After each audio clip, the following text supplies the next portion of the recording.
Bueno, buenas noches, buenas tardes. Tengo mucho gusto en recibirles a todos en Portugal, que estamos aquí en la orilla del Atlántico. Que es la casi mejor sería tal vez Cabo Verde, para quedar en medio camino en usos horarios entre Europa y América, pero es lo posible. Estamos aquí en el extremo occidente, son las 9 de la noche, las 10 en España o en Italia, o las 5 de la tarde, hora de toros, Ángel, las 5, hora de toros, en Brasilia y Buenos Aires, por las horas oficiales.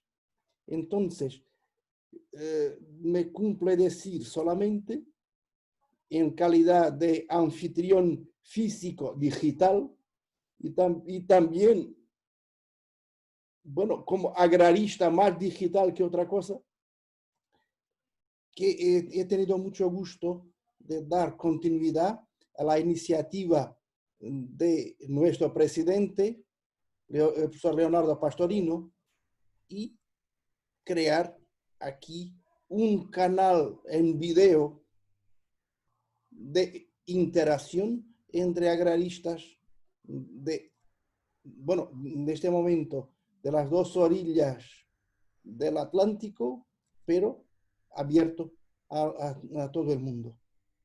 Son muy bienvenidos y esperemos que esto tenga continuidad, la continuidad posible, aún más ahora que es difícil, son muy difíciles los desplazamientos físicos y puede que continúen difíciles, pero así se gana mucho. Quien ha tenido esta idea lo ha pensado muy bien. Entonces, bueno, callo ahora porque, bueno, no es mi función más que poner a disposición los medios. Y le doy la palabra.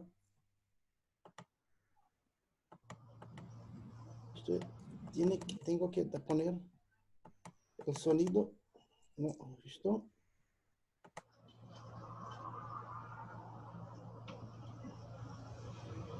Bueno, sí, sobre todo quiero saludar, primero que todo agradecer a Manuel Maceno, que es un viejo agrarista y estuvo incluso en la fundación de la misma UMAU y también se dedica al derecho a la información, así que abusamos y le pedimos la colaboración para hacer este contacto y agradecer a la Universidad al Politécnico de Bella para brindarnos la sala de reuniones.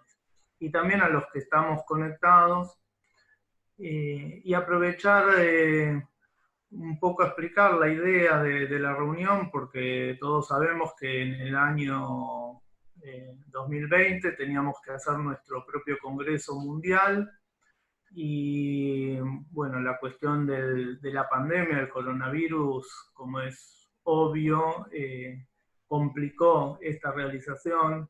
Yo quería de todos modos aprovechar la ocasión, porque muchos de los miembros que tenemos responsabilidad en la UMAU conocemos los pormenores, pero quería dar la tranquilidad al resto de los socios de que las opciones para haberlo celebrado en el 2020 estaban presentes.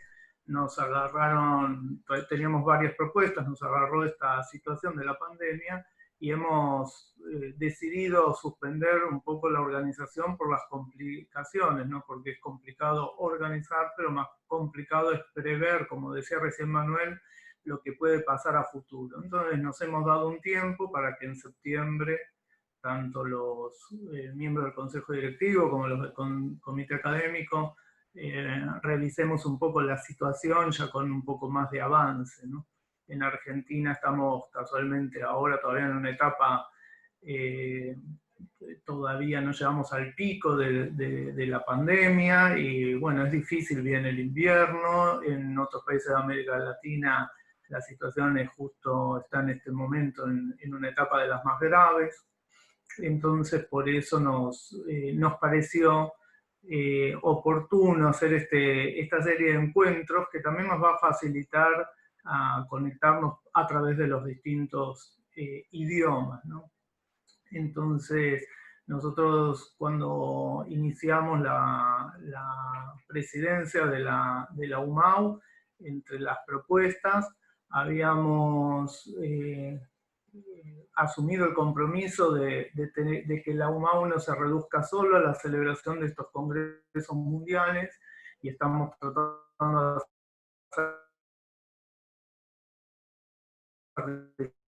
mundial podamos tener una continuidad en los contactos, en las realizaciones, en la información, y esta modalidad virtual que hoy por hoy ya está en parte también un poco saturada, porque es la con la que tenemos que actuar en todos nuestros campos, desde profesionales hasta de la vida cotidiana, pero nos parece que se presta para una organización como la nuestra, donde todos estamos tan aislados.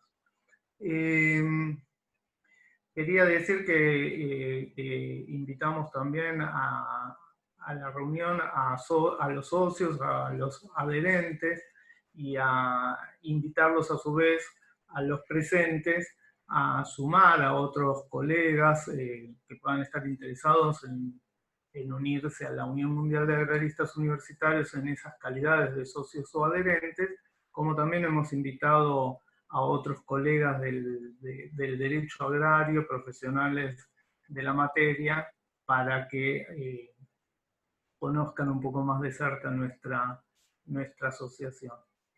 Yo, antes de pasarle la palabra a Ángel, simplemente quería hacer una pequeña reflexión que puede caer en una cantidad de lugares comunes, ¿no? Porque hablar de la importancia que tuvo la pandemia y cómo nos conmovió a cada uno de nosotros, creo que es algo que ya lo hemos vivido y a veces no alcanzan las palabras para explicarlo y desarrollarlo.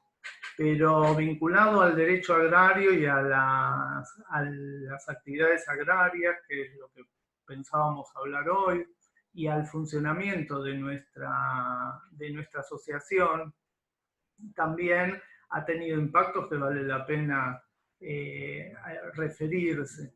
Fundamentalmente porque creo que de repente nos encontramos con que la libertad que había sido ganada para algunos para siempre, se vio suspendida al menos en muchas cuestiones de nuestra vida cotidiana, y países como los europeos, que estaban seguros, ¿no?, de tener esta libertad de circulación, ciudades dentro de los países, de repente se vieron también confinados, aislados unos de otros.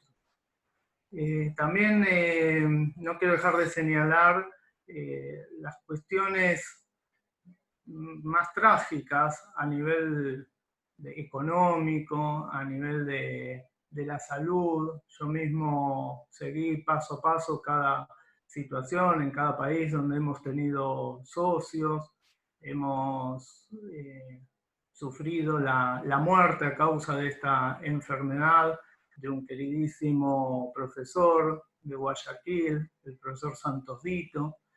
Y realmente también la pandemia demostró, después de tantas décadas, de que hablamos de solidaridad, de cooperación, de distribución de la riqueza, de nuevos órdenes económicos, de democracia económica y tantas otras formulaciones, que con estas imágenes se han puesto todas estas palabras un poco en cuestionamiento o en duda. Y con respecto al derecho agrario, lo mismo, porque el derecho agrario como disciplina empezó detrás de esta idea de la función social de la tierra, se han forjado conceptos como el del orden público económico, el orden público social, mayormente vinculados a la relación entre los titulares de las fuentes productivas de aquellos que realmente realizan la actividad o ponen el trabajo.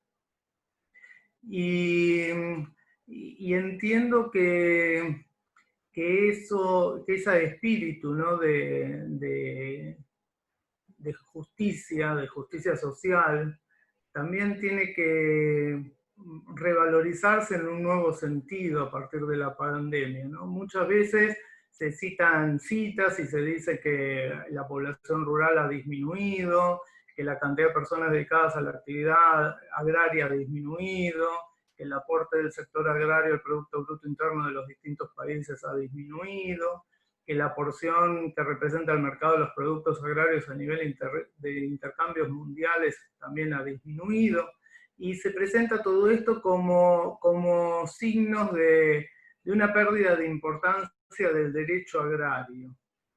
Sin embargo, cuando uno analiza las injusticias que se dan entre estos sectores productivos primarios con respecto a otros eslabones de la cadena de producción, de la distribución, y que al final, como digo, con esas imágenes que hemos visto de muchos países, no solo de Latinoamérica, de África, de Asia, donde el acceso a los alimentos todavía sigue siendo para muchos una dificultad. Me parece que esto nos tiene que hacer pensar en un nuevo modo de interpretar y de forzar un nuevo derecho agrario que, si bien siga manteniéndose como eje la regulación de la actividad agraria productiva, no deje de mirar las relaciones que se dan en todas en estos vínculos, en estas estructuras con el comercio, y buscar un nuevo verdadero orden económico que modifique el orden económico actual.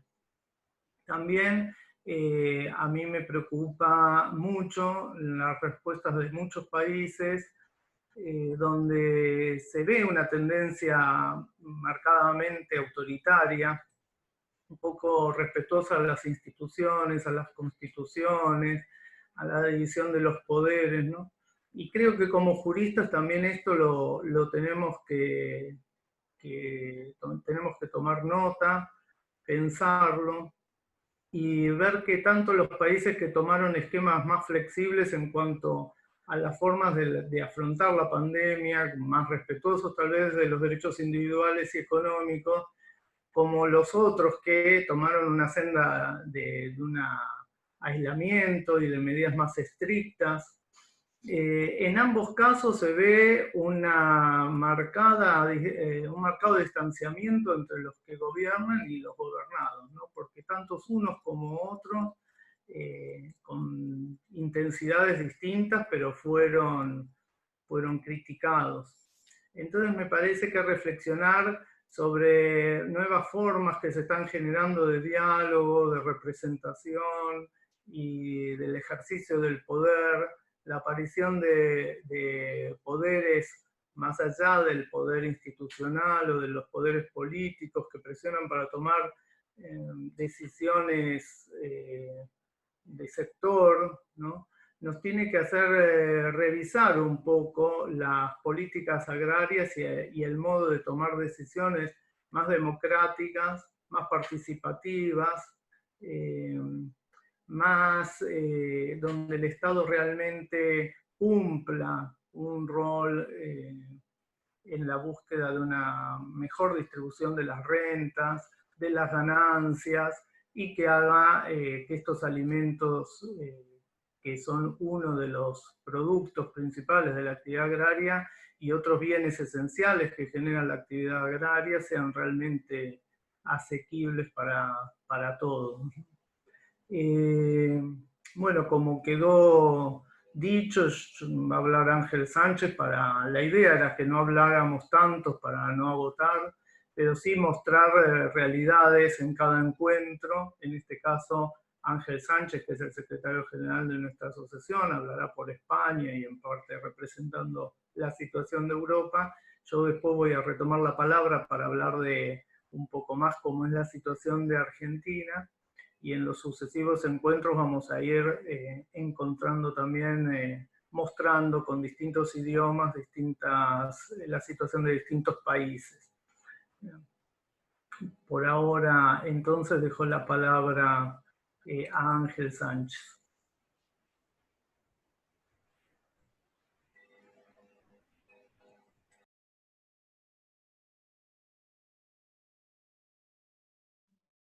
Sí, buenas noches. ¿Se oye? Sí. Queridos compañeros y amigos de la UMAO, debido a la emergencia sanitaria COVID-19, hemos estado y estamos aún inmersos en un pozo de dudas y de temores. A la impotencia del aislamiento se suma la amargura de la soledad. Vivimos aislados y asustados. Ahora bien, como escribió Cervantes en el Quijote, decía: sábete, Sancho, que todas estas borrascas que nos suceden con señales de que presto ha de serenar el tiempo y han de sucedernos bien las cosas, porque no es posible que el mal ni el bien sean durables, y de aquí se sigue que, habiendo durado mucho el mal, el bien está ya cerca. Pues con este deseo de que el bien esté ya cerca para todos, con este deseo de paz y bien para vosotros, doy comienzo mi intervención, que se estructura en dos apartados, que giran en torno, el primero, a las medidas en el sector agrario español como consecuencia del COVID-19 y, en segundo lugar, a las reformas de la política agrícola común en la Unión Europea, de la cual solo haré o disertaré muy brevemente. En cuanto a las medidas en el sector agrario como consecuencia del COVID-19, en España, en estos momentos, y más que nunca, el sector agrario ocupa un puesto de primacía y de primera línea en la actividad económica por su relevancia, tanto en la población activa ocupada como en el Producto Interior Bruto. Dada esta relevancia de la actividad agraria, se han adoptado medidas legislativas para el campo español, porque en esta coyuntura del COVID-19 se ha redescubierto la importancia de la actividad agraria, que constituye una actividad económica esencial para la sociedad.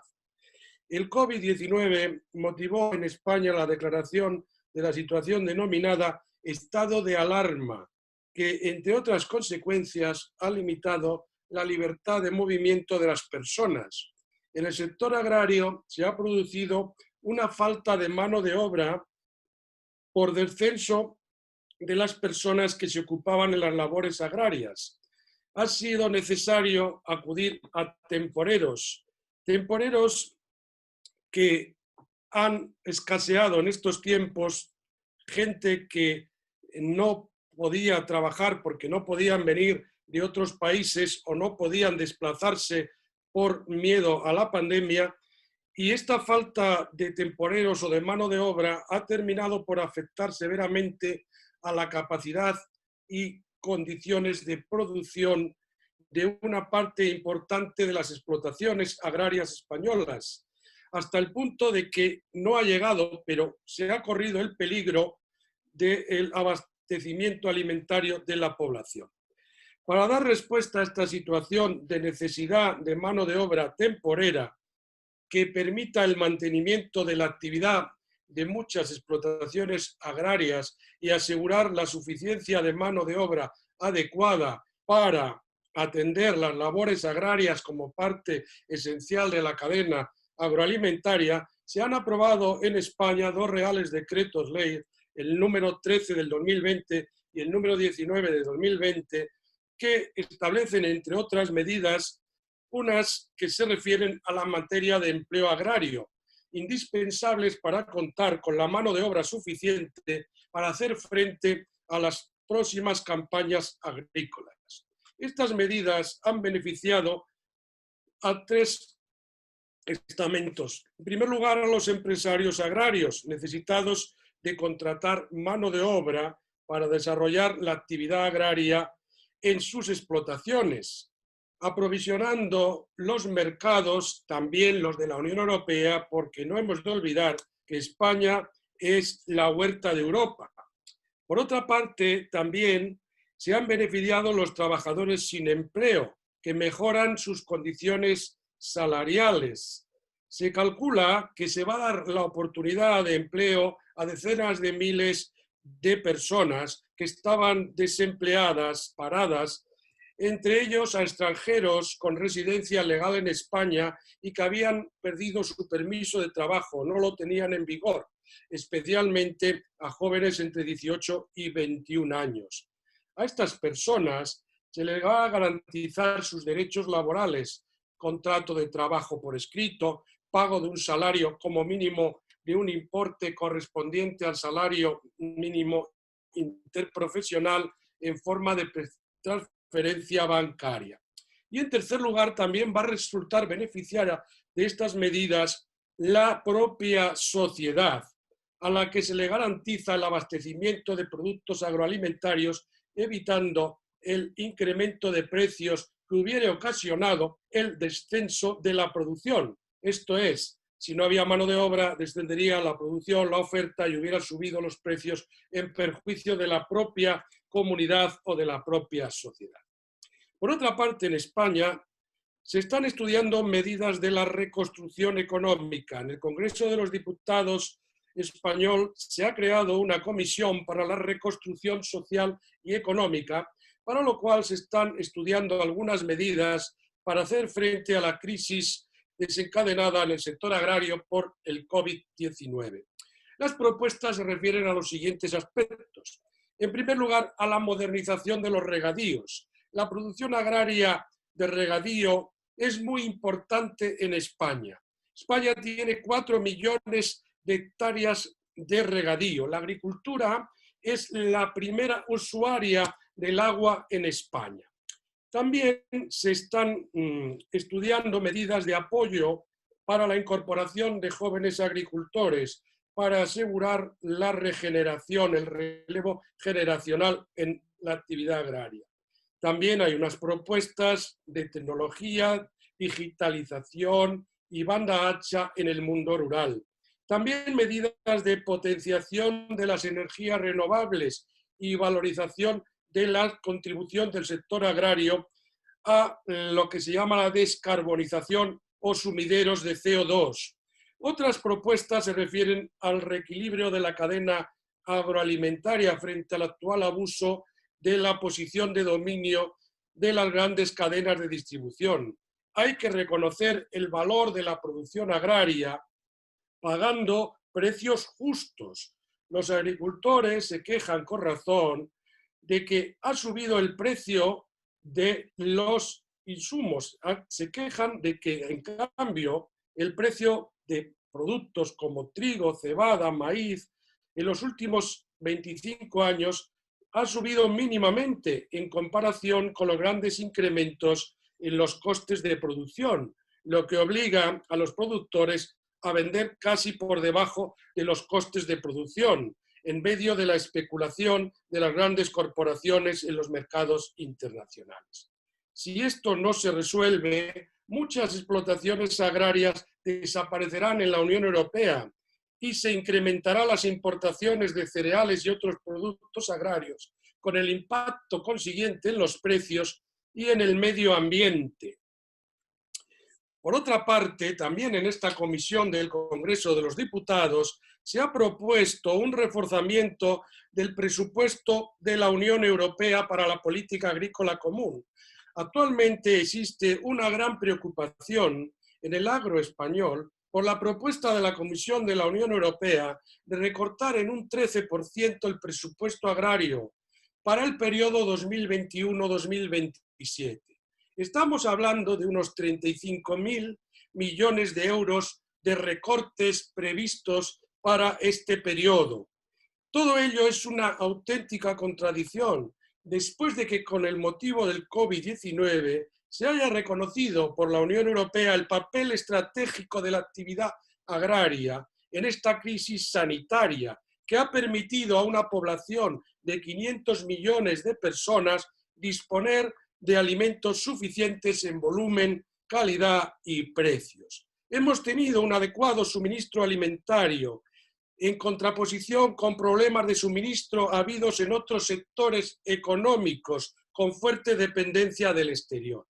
Por lo tanto, hay que tener en cuenta que ante la propuesta de la Unión Europea del Pacto Verde, del campo a la mesa y la biodiversidad 2030, planteando iniciativas como el clima, el medio ambiente, en el cual caben medidas como reducción de fertilizantes, fitosanitarios y antibióticos en los animales, estas medidas no se pueden pretender que vengan acompañadas de una caída de las rentas agrarias y de unos ajustes de los fondos presupuestarios de la Unión Europea, pues esto supondría una agresión a la actividad agraria.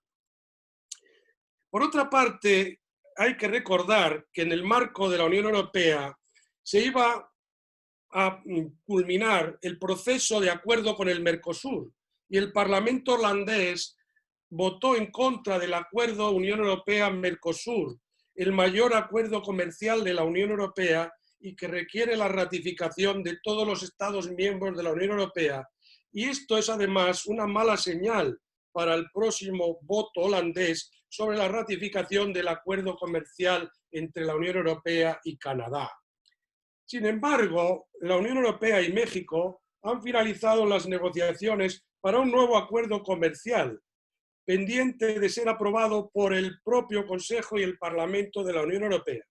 Además, este acuerdo con México incluye cuestiones relacionadas con el medio ambiente, como el compromiso de aplicar el Acuerdo de París del cambio climático.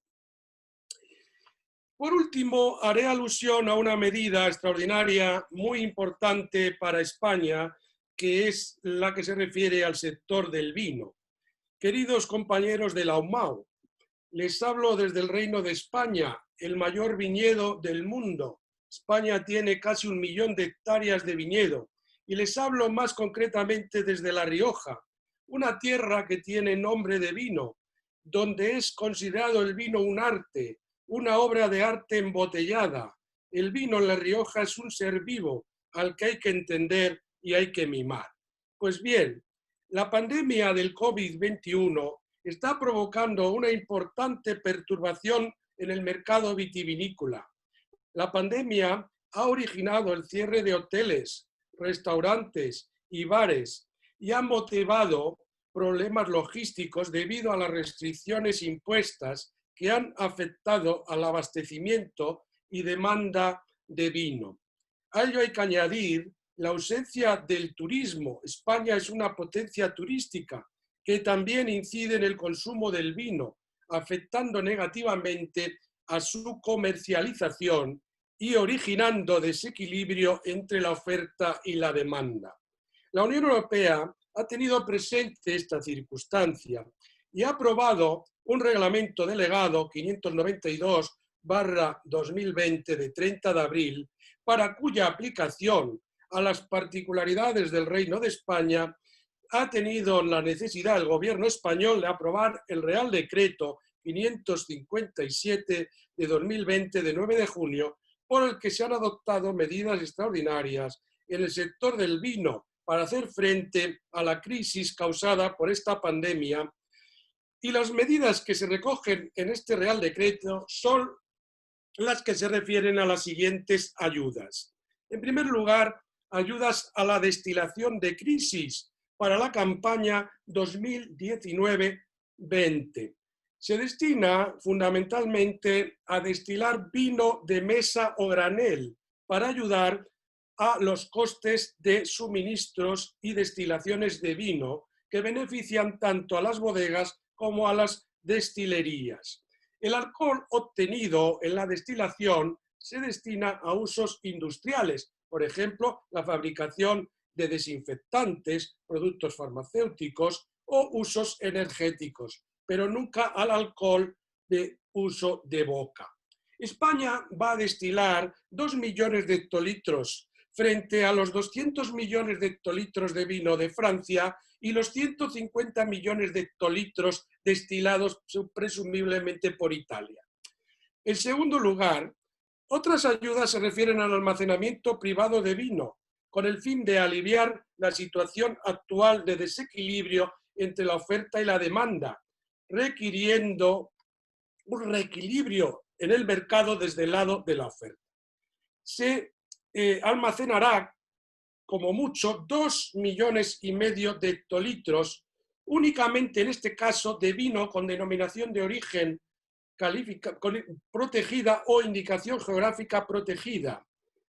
Vino que con la recuperación del mercado más adelante, dentro de un tiempo, retomará su cotización y ritmo de venta. Estas ayudas se van a destinar a bodegas durante un máximo de 360 días para almacenamientos en dispositivos o almacenes precintables, salvo el caso de los vinos espumosos cava, cuyo proceso de elaboración exige que se almacenen propiamente en botellas. La tercer tipo de ayuda va a ser para la cosecha en verde. Esta medida está prevista ya en la normativa de la Unión Europea desde hace tiempo, pero no se aplicaba en España. Sin embargo, ahora España va a acogerse a esta medida de cosechar en verde únicamente viñas amparadas en denominaciones de origen protegidas, y consiste la vendimia o la cosecha en verde en eliminar parte o la totalidad de los racimos cuando todavía no están maduros a cambio de recibir ayudas.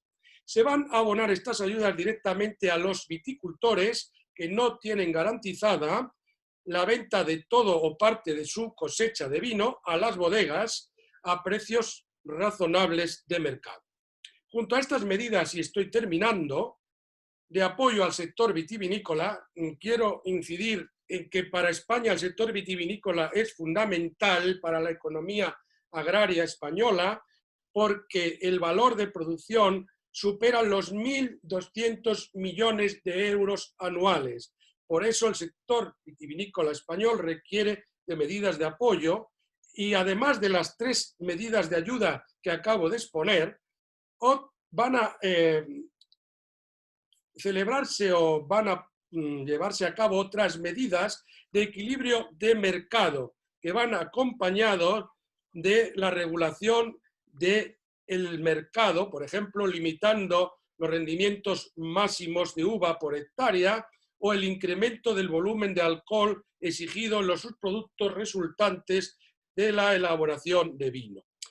Es necesario ayudar al sector vitivinícola y particularmente al español porque ya antes del COVID-19 ya estaba afectado por medidas arancelarias de los Estados Unidos de América del Norte.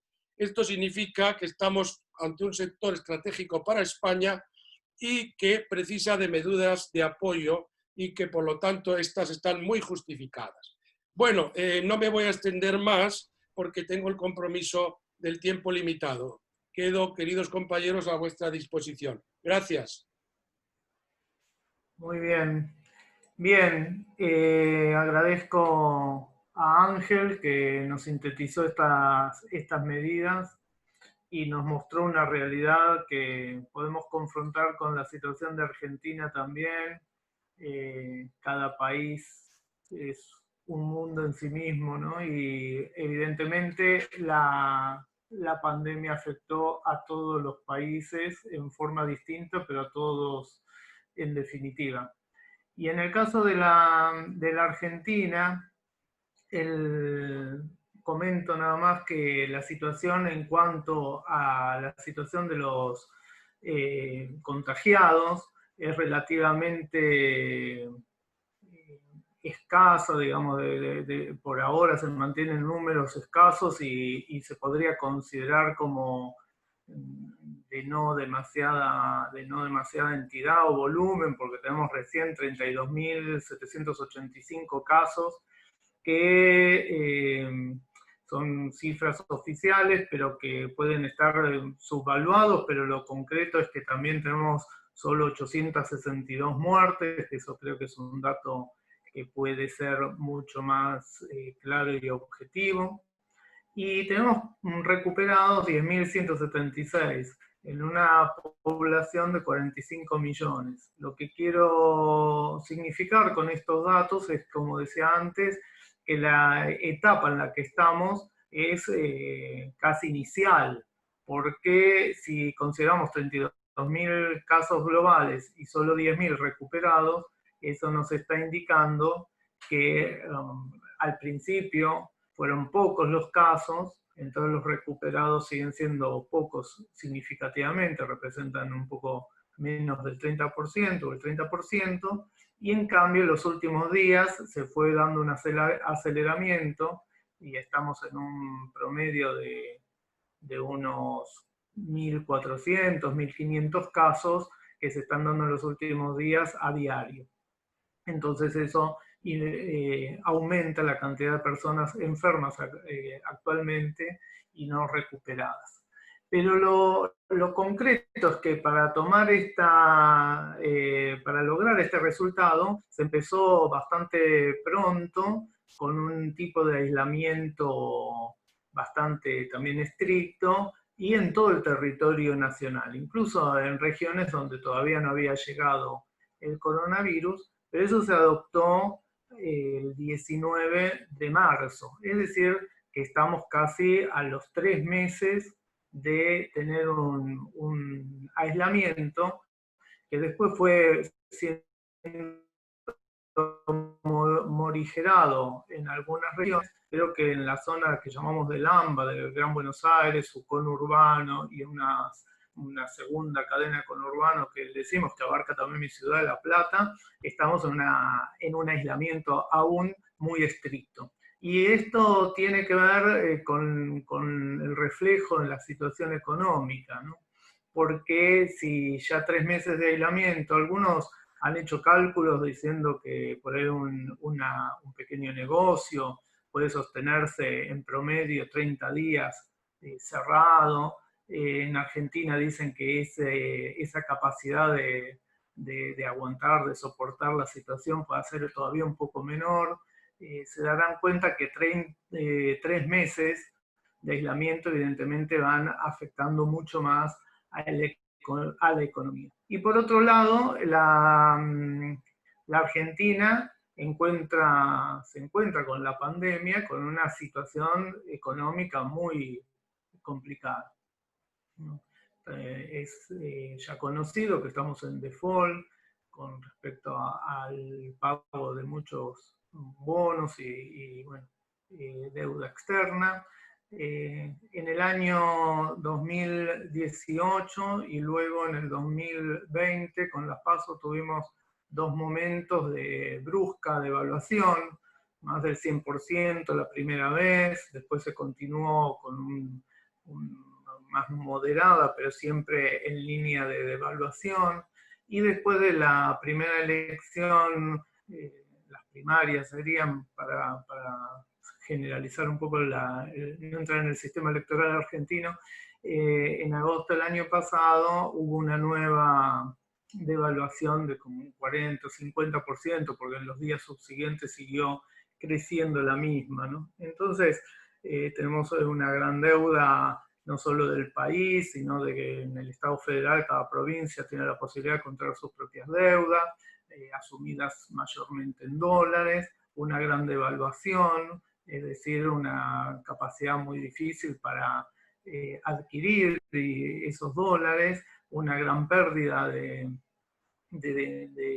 reservas, y bueno, todo esto hizo que el gobierno saliente haya tenido que decretar restricciones a la compra de dólares, con lo cual se alientan una serie de mercados alternativos, algunos todavía legales, otros directamente ilegales o informales, y bueno, con lo que acrecienta todavía aún más las consecuencias de la devaluación. Entonces, en esta situación, lo que podría ayudar el Estado, como señalaba, yo creo que en ningún país todas las ayudas que se puedan dar van a ser suficientes, ¿no? Pero en el caso de Argentina, el Estado quedó muy limitado para poder realizar ayudas.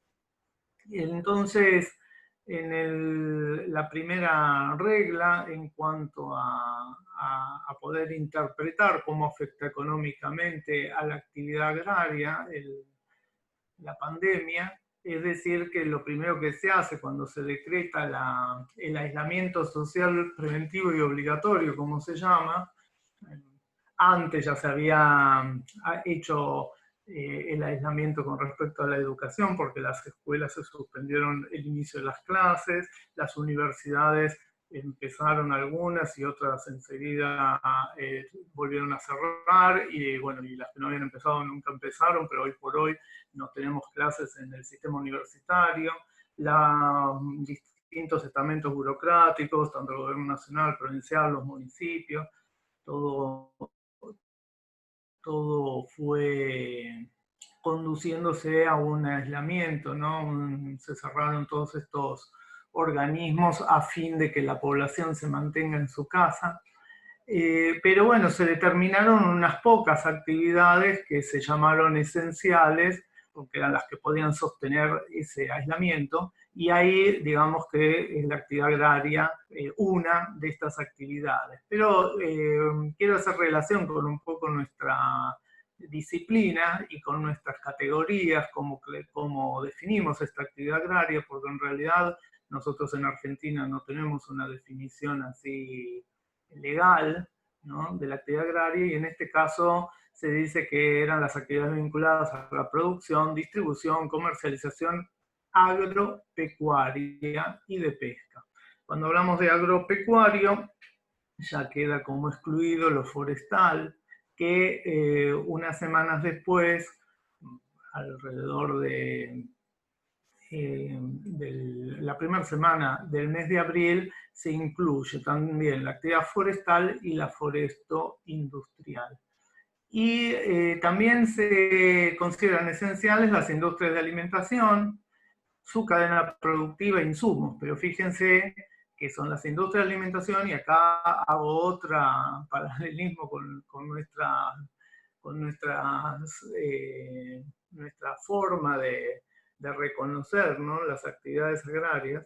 La actividad agraria produce una cantidad diferente de productos, no siempre se lo identifica con los alimentos, pero son muchos que no son alimentos y son actividades agrarias igual.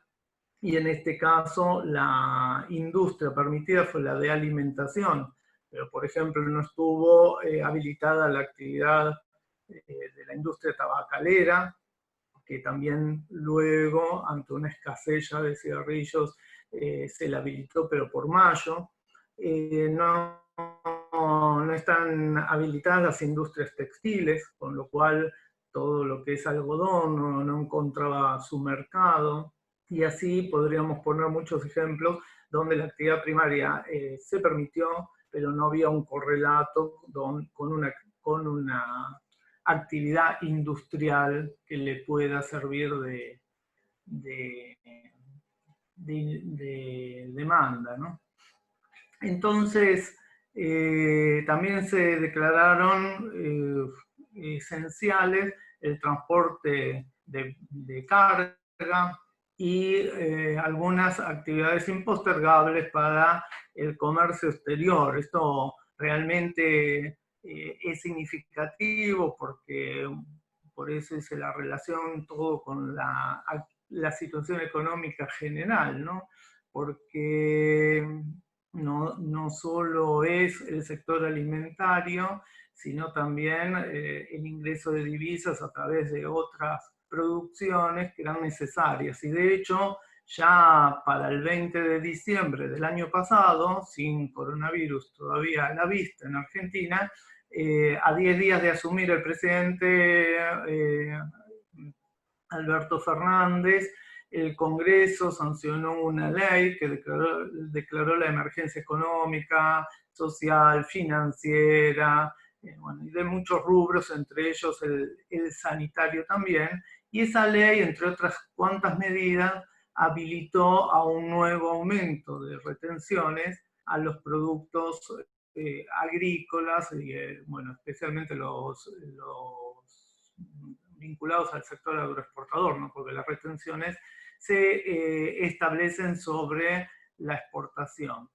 Esto para tratar de hacerse de un poco más de dólares por parte del gobierno y afrontar la difícil situación económica.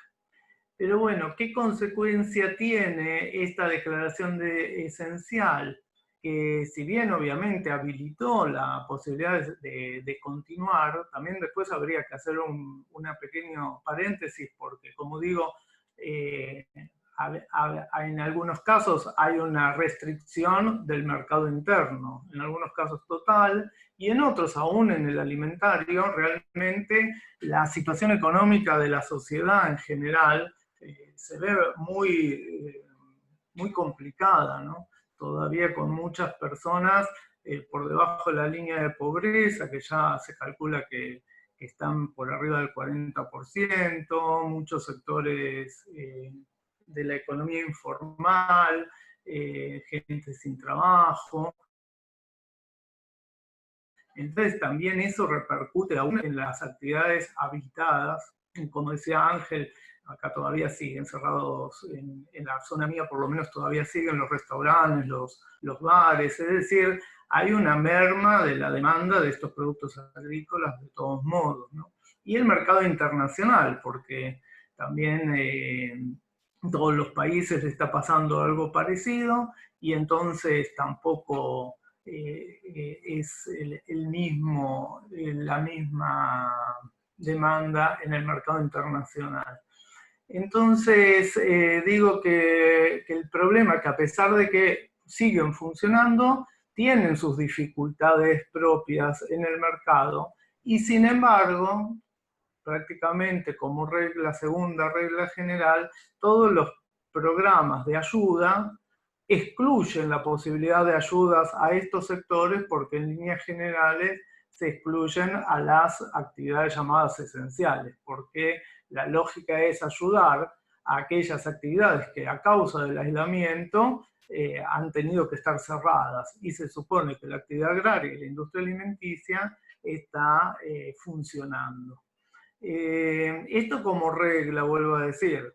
Hay algunas ayudas que de todos modos no son muy significativas. Yo no quiero entrar en este ámbito con los detalles, ¿no? Pero se han elaborado algunos programas de emergencia, asistencia al trabajo y a la producción, por ejemplo, para contribuir con los empresarios en el pago de los salarios, con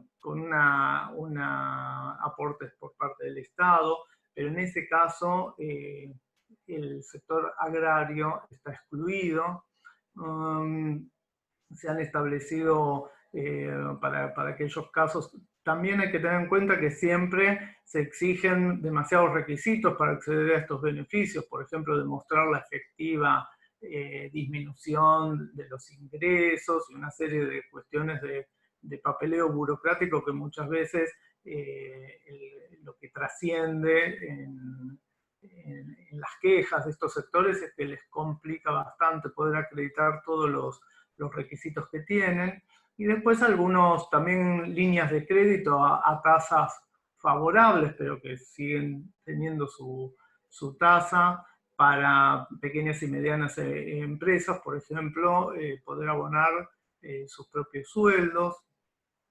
Y hay otra línea que es bastante interesante, porque es a tasa cero para monotributistas, es decir, pequeños productores autónomos, ¿no? que tienen una capacidad de venta relativamente chica, y a los que se les facilitó con unas sumas también bastante limitadas, ayudas a pagar en 12 cuotas a tasa cero con 6 meses de prórroga, pero que en ese caso también está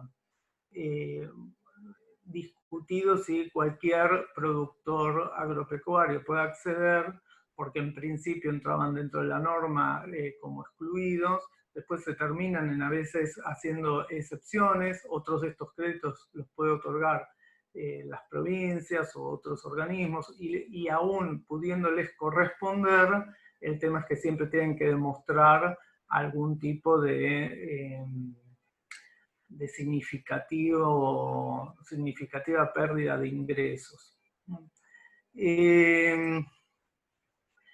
Sobre estas ayudas, a veces llama un poco la atención la publicidad que se hace política, ¿no? de estos, acá creo que estoy compartiendo, no sé si ustedes ven, una publicidad de un gobierno provincial, ¿no? de todos los sistemas de ayuda, lo que también deja un poco, a mí me deja un poco perplejo, ¿no? porque parece que se quisiera en una situación de tantas dificultades y con tan pequeñas ayudas que se pueden dar, todavía hacer una especie de proselitismo por esta cuestión, ¿no? Después tenemos otras medidas que son generales, que no importa si son actividades esenciales, que son para enunciar, pero de bastante también poco aliento, ¿no? Para empezar, hay una medida de no despedir a los trabajadores, una suspensión de la posibilidad de despedir a los trabajadores con una aplicación un poco limitada, solo por 2 meses, y por la causal de falta o disminución de trabajo o fuerza mayor, pero que evidentemente habilita a poder despedir por otra causal, ¿no? O, por ejemplo, con alguna justificación o alguna causa, etc. El no cierre de las cuentas corrientes bancarias por cheques dados sin fondo, que es un problema que muchas empresas, esto puede ser una ayuda, ¿no? Porque en definitiva es casi un mínimo que se puede hacer, ¿no? Que no se le cierre la cuenta bancaria ni se le inicie una causa penal a alguien porque se han cortado los sistemas de pago y todas las distintas empresas van teniendo alguna dificultad. Después se determinó que el coronavirus es una enfermedad profesional y por lo tanto que las obras sociales se tienen que hacer cargo, y esto en el caso obviamente de las actividades esenciales donde los trabajadores están forzados a tener que salir a trabajar en época de la pandemia. Y después otra más vinculada a lo agrario, si bien parte con una excepción y quedaría para que se entretengan los doctrinarios del derecho, porque tiene una redacción bastante compleja, y la verdad que una aplicación que no sé si en la práctica tiene mucha relevancia, pero se han suspendido los desalojos, se ha impuesto una prórroga de contrato y un congelamiento de los cánones de las locaciones, no de los arrendamientos rurales, e incluso los arrendamientos rurales están mencionados como excluidos de esta medida, pero después se señala como una excepción a la excepción que sí se aplica la suspensión de desalojos, la prórroga de los contratos y el congelamiento a las locaciones de inmuebles rurales destinados a pequeñas producciones familiares y pequeñas producciones agropecuarias. Digo que, bueno, es entretenido porque al seguir hablando de locación y no de arrendamiento, nuestra ley de arrendamiento dice que se aplica a inmuebles rurales con destino a la actividad agraria. Por lo tanto, estas serían locaciones, se usa el término locaciones, se habla de las producciones agropecuarias, serían producciones agropecuarias en el ámbito urbano únicamente, porque si no, no le encuentro la explicación a qué caso aplicaría. Después se decretó la imposibilidad de suspender los servicios por falta de pago, que esto obviamente en el tema de la luz, de la electricidad, del gas, serían bueno, medidas que son paliativos importantes. Y después hay un ingreso de muy escaso valor, lo que se llama ingreso familiar de emergencia, que se determinó primero por un mes, luego por un segundo mes, ahora se habla de un posible tercer mes, para algunos trabajadores informales que podrían entrar también nuestros llamados trabajadores golondrina, como que son los temporeros que decía Ángel, que van de una provincia a otra a hacer algún trabajo. Bueno, digo, trabajadores informales, empleados domésticos, gente que no tiene ningún tipo de trabajo. Sumaron, para que tengan una cifra, más de 10 millones de peticionantes de este ingreso familiar. Obviamente, algunos trabajadores que temporalmente hacen el trabajo rural los puede alcanzar, pero el monto dado y el sistema, como se lo dio, también deja mucho que desear. Hay algunos que todavía no percibieron su primer cuota cuando ya llevamos 3 meses de aislamiento. Después hay una serie de ayudas a las pymes, que esto es por otra línea, entonces acá no se habla de la actividad esencial como excluida, y entonces una pequeña o mediana empresa agropecuaria podría estar beneficiada. En este caso hay algunos créditos a tasas más ventajosas, pero que, como decía hoy, con tasas a pagar igual. Hay un beneficio de las contribuciones patronales, que es un poco más reducido, pero que también hay que abonar.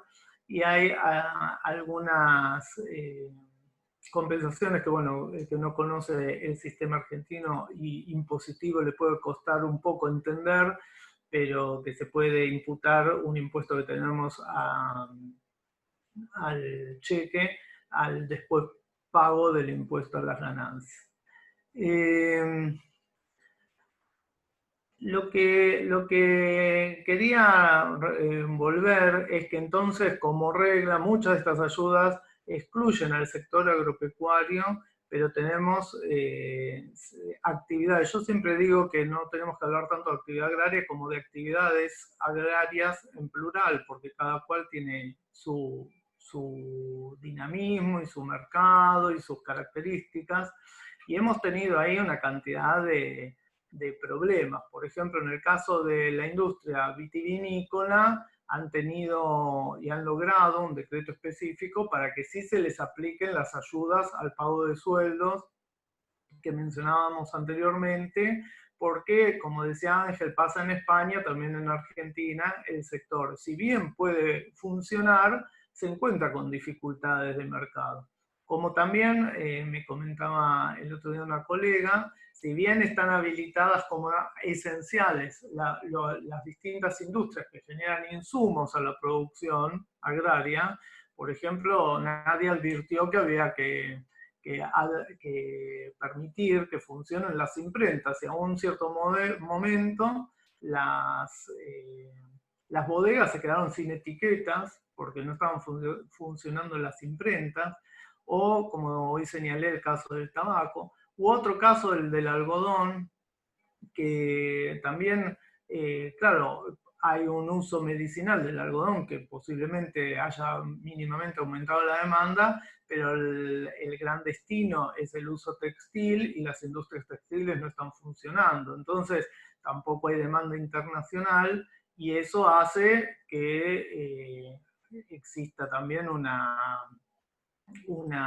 digamos, no haya precio, dicen algunos, no hay precio internacional.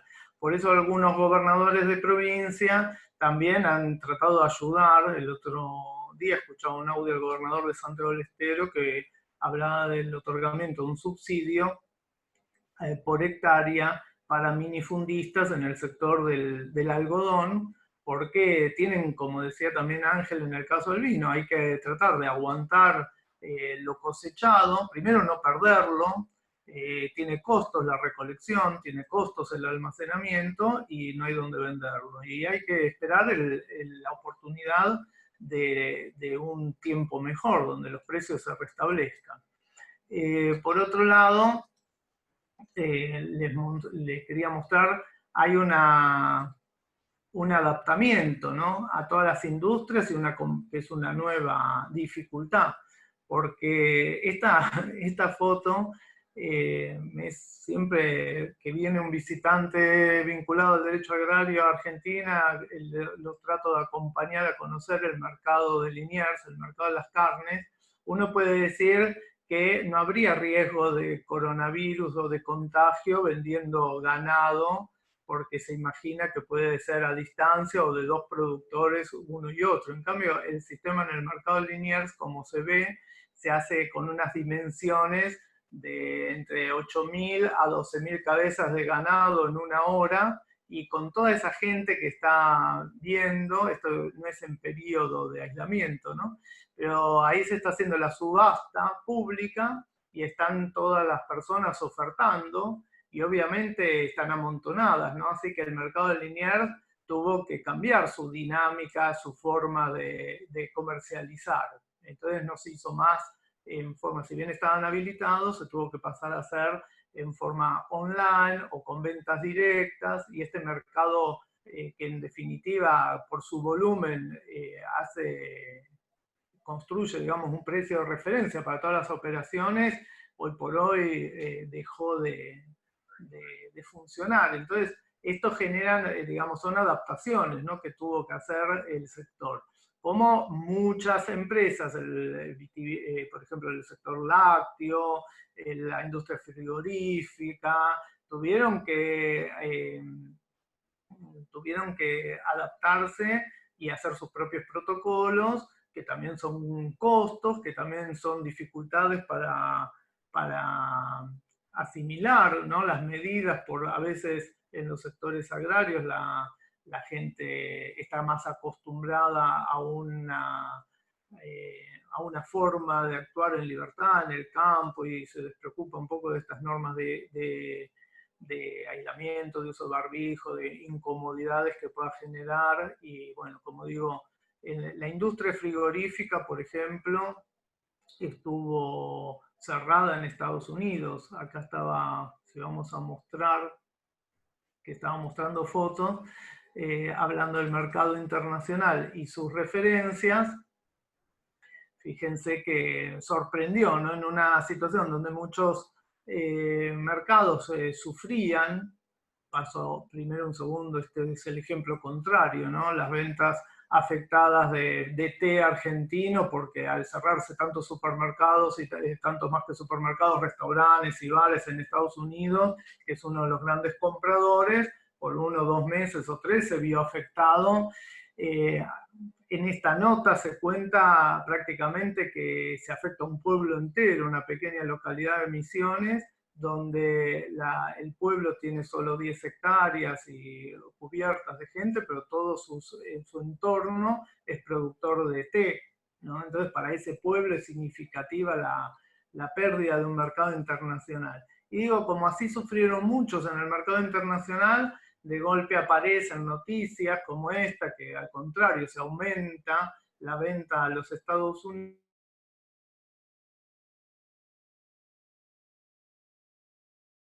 estadounidenses. Entonces, algunos dicen que esto no solo es temporal, sino que es consecuencia de que 2 años antes se habían ya logrado acuerdos para habilitar una cantidad de frigoríficos argentinos que podían vender al mercado estadounidense, y que en parte, bueno, se aprovechó esa habilitación que se había logrado antes, y ahora se cubrió el mercado norteamericano. Pero lo que quería señalar es que con estos pocos ejemplos, que cada sector en el mercado internacional encontró sus bastantes dificultades, ¿no? Y no me acuerdo si quería decir algo más, que era con relación a la...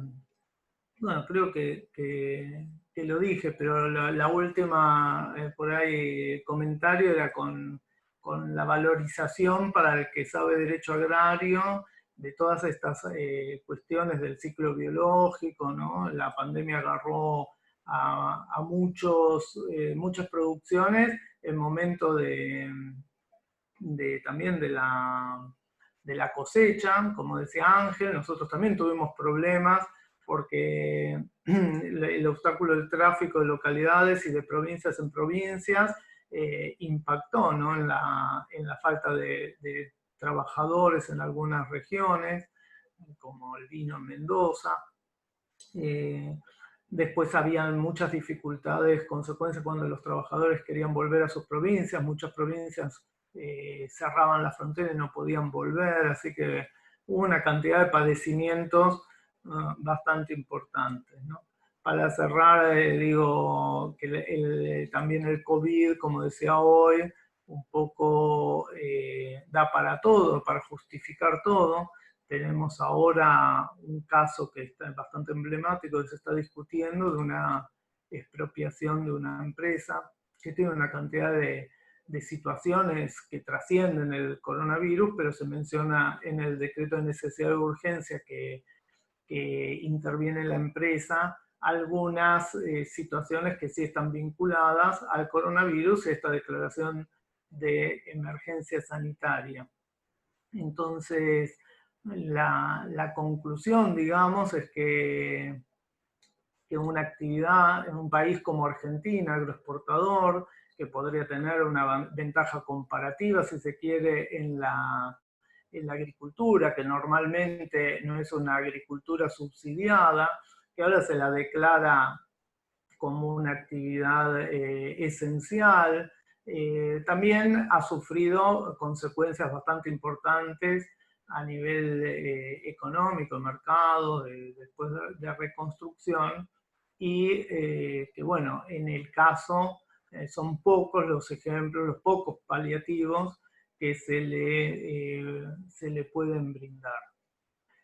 Bueno, yo creo que con esto más o menos está todo lo que quería decir, y había pedido a Alfonso Barrera Ginés el uso de la palabra, así que si quiere le doy primero a él, y si alguien más quiere hablar me va avisando o levanta la mano con acá como hizo Alfonso en el chat se puede escribir.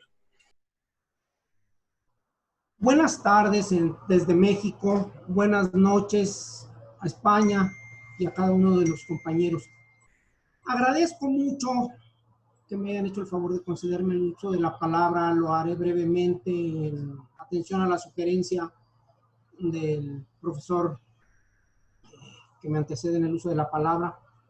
Solamente para comentar en relación con mi país. Yo podría señalar que el COVID nos vino a afectar sustancialmente en tres aspectos: en la salud, en la economía y en lo social.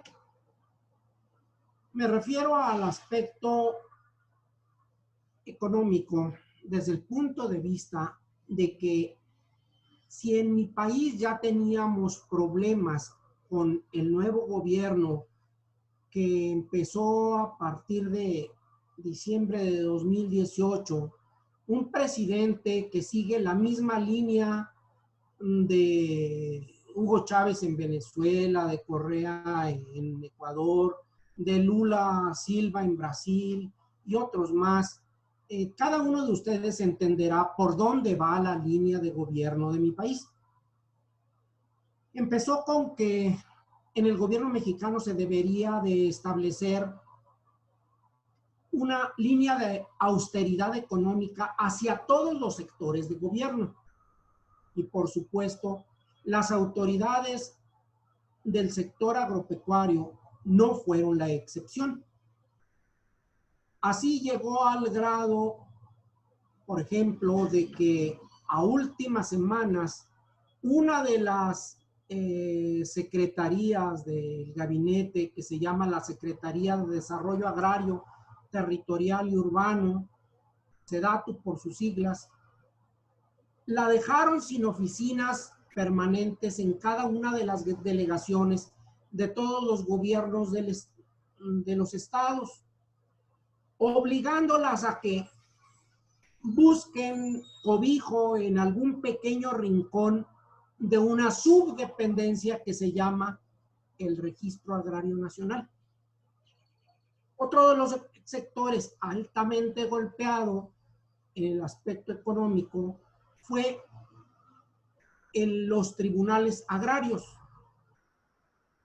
Al sector tribunales agrarios, Registro Agrario Nacional y Procuraduría Agraria, se les hizo de su conocimiento que se haría un recorte aproximado que llegaría hasta un 75% del presupuesto inicialmente destinado a estas, pero que a raíz de la pandemia que estamos viviendo, los recursos del gobierno federal serían destinados a otros sectores prioritarios, dentro de los cuales no se encuentran las autoridades agrarias.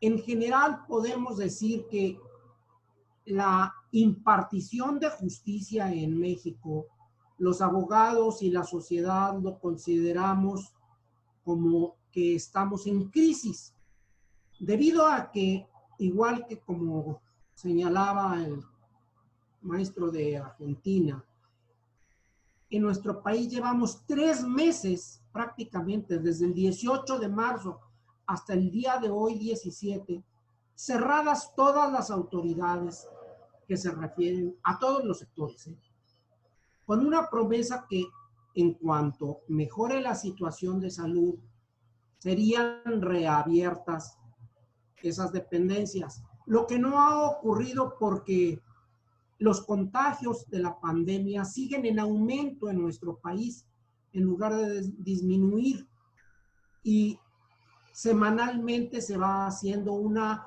estimación que se ha ido prolongando mucho más de lo que inicialmente se había previsto para México, que pensamos que sería aproximadamente 2 meses a partir de marzo. Actualmente no tenemos la certeza que pudiéramos concluir en julio o hasta agosto posiblemente. Lo que afecta no solamente al sector de la abogacía, todos aquellos que de una manera u otra vivimos del ejercicio profesional ante los tribunales, sino que afecta a todas aquellas personas, campesinos, empresarios, minifundistas particulares que acuden ante las autoridades agrarias en busca de justicia. Tanto fue así que el gobierno de la nación se vio obligado a abrir con demasiadas restricciones el sector de la impartición de justicia en materia familiar, en materia penal, en demandas civiles emergentes, donde hubiera una emergencia que lo justificara. Y a últimos días, la semana pasada, están abriendo las oficinas para recibir demandas con 1000 restricciones, y a la espera de que posteriormente se pueda dar a conocer la forma en que fue acordada esa demanda, con admisión, rechazo, aclaración, etcétera, como legalmente corresponda. El campesinado se ve sumamente golpeado porque muchos de los juicios tienen que ver con restituciones, declaraciones de nulidad, con cuestiones que inciden en la economía de los campesinos y sujetos agrarios que acuden a los tribunales. Pero en términos generales, afecta esto a la abogacía.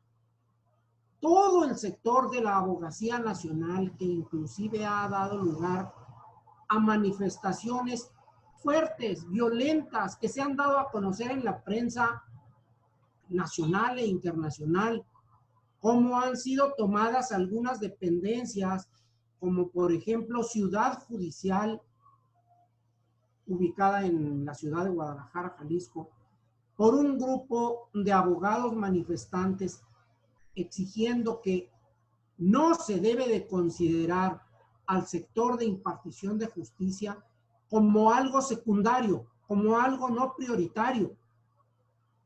Inclusive se logró que los despachos y oficinas jurídicas de los abogados no fueran cerrados para ser considerados como actividad esencial. Sin embargo, ante la falta de autorización a la población hacia la libre movilidad, no existe la posibilidad de que nadie vaya a las oficinas de los abogados. Y si van, no resuelven nada porque no hay ninguna dependencia de autoridad para atender las quejas, demandas y peticiones del público y sus abogados. Ha sido una situación que desde el punto de vista político, social, económico, ha creado crisis en distintos aspectos. Se ha exigido inclusive la renuncia de uno de sus gobernadores provinciales, como corresponde al de Jalisco, cuya capital es Guadalajara, a que se hagan declaraciones, por ejemplo, como en el norte del país, las áreas más industrializadas, estados donde dicen, queremos la independencia de este país para constituir otro diferente. O sea, los grados de desesperación que ha creado la pandemia han llegado a tener en una situación vulgarmente llamada ahorcada a la gente, porque la actividad económica se ha paralizado, lo que afecta a todos los sectores, desde el punto de vista económico, al turista, como dijo usted, a los restaurantes, a toda clase de actividad, que por supuesto trasciende mucho más allá de nuestras fronteras. Estados Unidos presionó tanto a México a decir, si las maquiladoras que fabrican las partes automotrices y aeroespaciales que proveen a la industria de Estados Unidos no abren, nos veremos en la necesidad de cortar las relaciones comerciales y económicas de esos sectores con su país. Cosa que, por supuesto, pues estando hablando de los Estados Unidos, el cliente número uno de nuestro país, pues ponen a temblar a toda la economía mexicana. Alfonso, disculpe, vamos cerrando por si quiere hablar alguien más, así no se hace porque en Europa ya es más de las 11 de la noche. Si alguno presente quiere hablar también. Gracias por el favor de la atención. No, por favor. No sé si queda alguien que quiere decir algo. Yo solamente me gustaría saludaros y aprovechando que estamos tan lejos los unos del otro, pues daros las gracias y me ha encantado veros y escucharos. Por mi parte, eso es nada más. Gracias, María José. Buenas noches. Gracias. Sí, gracias también. ¿Queda alguien que quiera decir algo? Bueno, pues entonces quedamos citados para el próximo encuentro, que va a ser con los colegas que hablan portugués, y podemos seguir nosotros también escuchando, y después creo que vamos a subir este video a través del YouTube para que quede a disposición de quien lo pueda o quiera ver. Así que les agradezco nuevamente. Disculpen el horario que señalé recién, pero era un horario que le venía cómodo a la Universidad Bella para ofrecernos el espacio, y bueno, sé que para cada cual es difícil combinar un horario para 24 usos horarios distintos que tenemos cada cual en su país. Pero agradezco muchísimo de vuelta la presencia y a Manuel Maceno por la generosidad. Buenas noches. Buenas noches. Muchas gracias y buenas noches.